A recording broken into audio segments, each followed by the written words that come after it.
அனைவருக்கும் வணக்கம். சமீப காலங்களில் தேர்தல் நடைமுறைகள் சட்டத்திற்கு அப்பாற்பட்டு நடந்து கொண்டு இருக்கிறது என்றுதான் சொல்ல வேண்டும். வாக்களிக்கிற வாக்காளருக்கு பணம் கொடுத்து வாக்குகளை விலை வாங்குகிற அரசியல்வாதிகள்,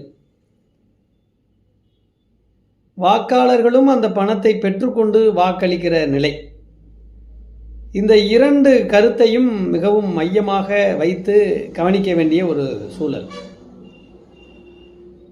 இந்திய தண்டனை சட்டத்திலும் சரி, மக்கள் பிரதிநிதித்துவ சட்டத்திலும் சரி, வாக்காளர்களுக்கு பணம் கொடுப்பது, வாக்காளர்கள் அதனை பெற்றுக்கொள்வது, இது இரண்டுமே குற்றம் என்று தெளிவாக இருக்கிறது.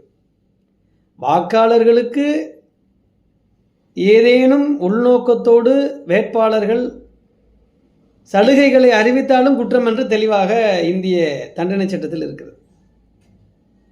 ஆனால் இன்றைக்கு பகிரங்கமாக எந்த ஒரு இயக்கமாக இருந்தாலும் சரி, பொருளாதாரத்தை மையப்படுத்தி போட்டியிடுகிற தேர்தல், அது உள்ளாட்சியாக இருக்கலாம், சட்டமன்றமாக இருக்கலாம், நாடாளுமன்றமாக இருக்கலாம், பல்வேறு தன்னாட்சி பெற்ற கவுன்சில்களாக இருக்கலாம், இது எல்லாத்துலேயுமே பணம் ஒரு பிரதானமாக மாறிவிட்டு, இது நீதிமன்றங்களுக்கும் வெட்ட வெளிச்சமாக தெரிகிறது, காவல்துறைக்கும் தெரிகிறது, சட்டத்திற்கும் தெரிகிறது. அனைத்துமே அகெயின்ஸ்ட் த லா. இது எல்லாரும் விவாதத்தில் பேசுகிறாங்க. சட்டத்திற்கு அப்பாற்பட்டு வேட்பாளர்கள் நடந்து கொள்கிறார்கள், வேட்பாளர்களுடைய செலவு சிட்டையை தாண்டி அவங்க செலவழிக்கிறாங்க, அவங்க தேர்தல் ஆணையம் வச்சுருக்கிற எல்லை கோட்டை மீறி பண்ணுறாங்க, இத்தனை கோடி இருந்தால் அத்தனை கோடி பேரம், இப்படியெல்லாம் அனைத்தும் தெரிகிறது.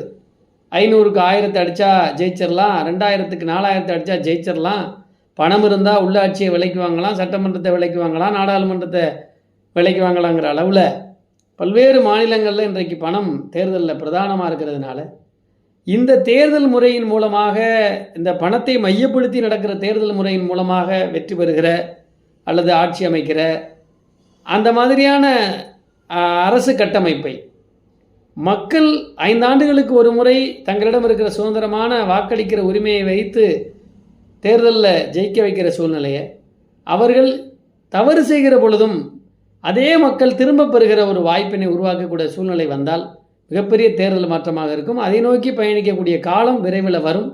அதை மக்கள் சந்திப்பார்கள். நன்றி, வணக்கம்.